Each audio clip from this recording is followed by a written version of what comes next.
Israel ने शनिवार सुबह ईरान पर हमले कर दिए हैं। इजराइल के रक्षा मंत्री ने इस ऑपरेशन की आधिकारिक पुष्टि की है। इजरायली सेना ने पूरे देश में अपने नागरिकों के लिए प्रोएक्टिव अलर्ट जारी किया है और सायरन बजाए ताकि संभावित ईरानी मिसाइल हमलों से पहले लोग सुरक्षित स्थानों पर जा सकें। इजराइल को हमले में अमेरिका का भी साथ मिला है, यानी ये एक संयुक्त अटैक था। इस हमले के बाद ईरान ने भी पलटवार किया। ईरान ने एक साथ 7 देशों पर हमला कर दिया है। मौजूदा स्थिति गंभीर युद्ध की तरफ बढ़ रही है। इस पूरे घटनाक्रम को लेकर भारत से भी नेताओं की प्रतिक्रियाएं आ रही हैं। अब देखिए, हम लोग तो बुद्ध के देश है, युद्ध का कभी समर्थन नहीं हो सकता। आपसी वार्ता होनी चाहिए और मिलकर समाधान निकालना चाहिए। जबकि विपक्ष के नेता ईरान पर इजरायल के हमले को गलत बता रहे हैं और केंद्र सरकार की विदेश नीति पर सवाल उठा रहे हैं। जिस तरह इस देश में अमेरिका इजराइल ने आतंक मचाया है, युद्ध किसी भी समस्या का हल नहीं है। और मैं समझता हूं कि गाजा में जिस तरह छोटे छोटे बच्चों की निर्मम हत्या हुई, मानवता शर्मसार हुआ है। पूरी दुनिया में आज चीख पुकार सुनी जा रही है। ये जो कदम है, निश्चित तौर से मानवीय आधार पर, मानवीय दृष्टिकोण से कहीं भी ठीक नहीं है। कि मुझे लगता है कि हमारा जो ये जो यात्रा थी, इसकी टाइमिंग मैं समझता सही नहीं थी, और जो भाषण भी दिया उससे कहीं ना कहीं भारत की जो एक निष्पक्षता है उस पर संदेह हो जाता है। हमने हमेशा एक 2 नेशन थ्योरी को सपोर्ट किया है हमेशा, और इस बार हम लोग जाके अपनी विदेश नीति को भी कहीं ना कहीं कॉम्प्रोमाइज कर रहे हैं।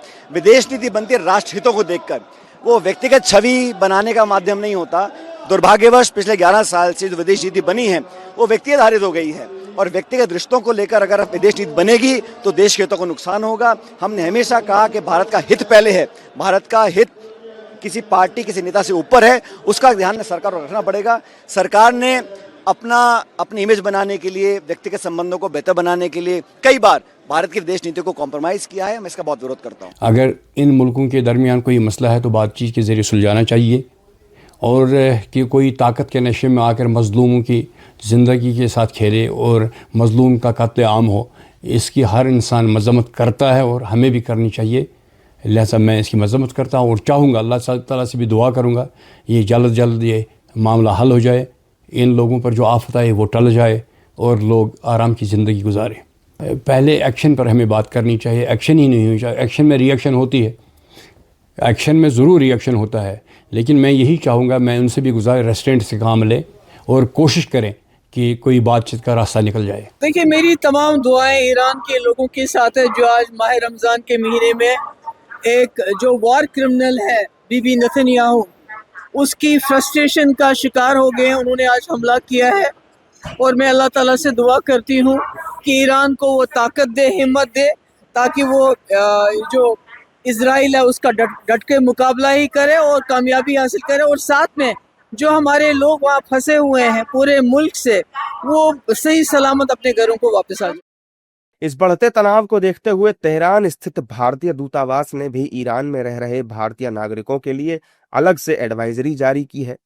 दूतावास ने भारतीयों से अपील की है कि वो अनावश्यक आवाजाही से बचें और यथासंभव घरों के भीतर रहें, साथ ही हालातों पर लगातार नजर बनाए रखें।